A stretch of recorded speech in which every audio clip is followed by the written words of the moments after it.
I'm Jim Webb. I'm 76 years old. I'm 8th generation in Chenango County, right along the Chenango River.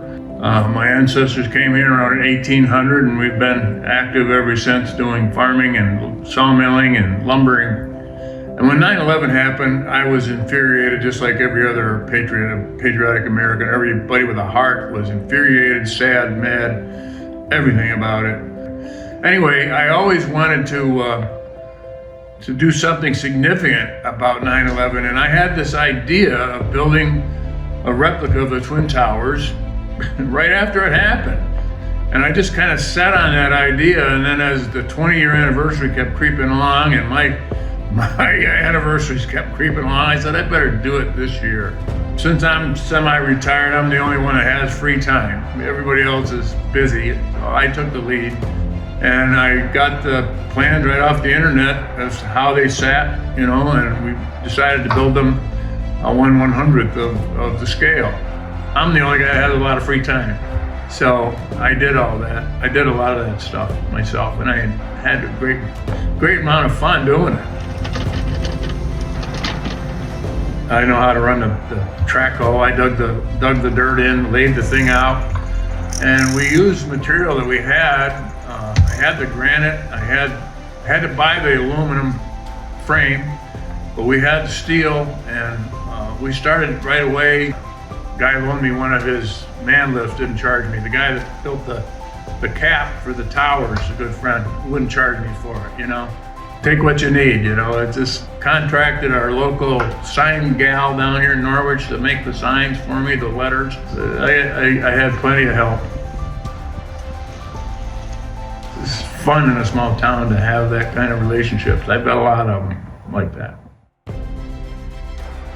Come 9/11, we better have an unveiling. I started looking for speakers. I was able to capture Claudia, Tenney, our representative. I just want to say thank you to you and Jim Webb and everyone who's here, because it really is important that we remember.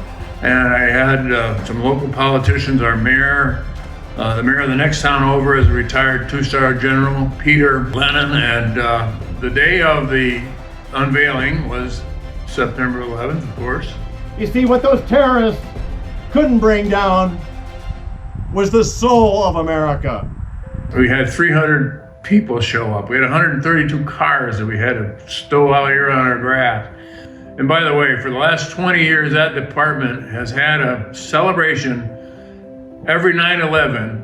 They march around town with candles, after dark, of course, go into the park and read every name off of the list of the responders that died at 9/11.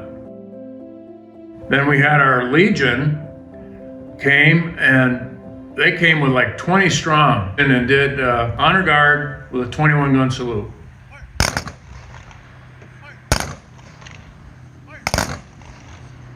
But it was just a touching event everywhere. Then we also were working with Tunnels to Towers organization. Tunnels to Towers was started by a guy named Frank Stiller, I believe.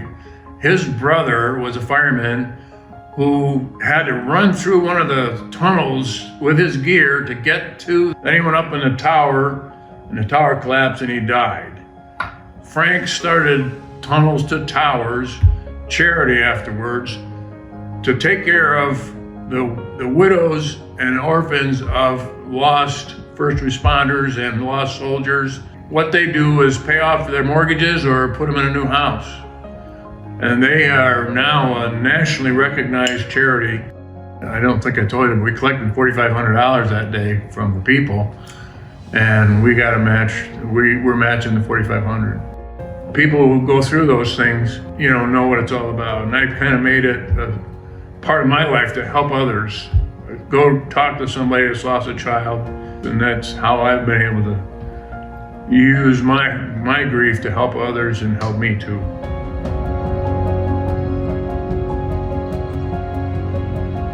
We want our kids and our grandkids and our great-grandkids to remember 9/11/01.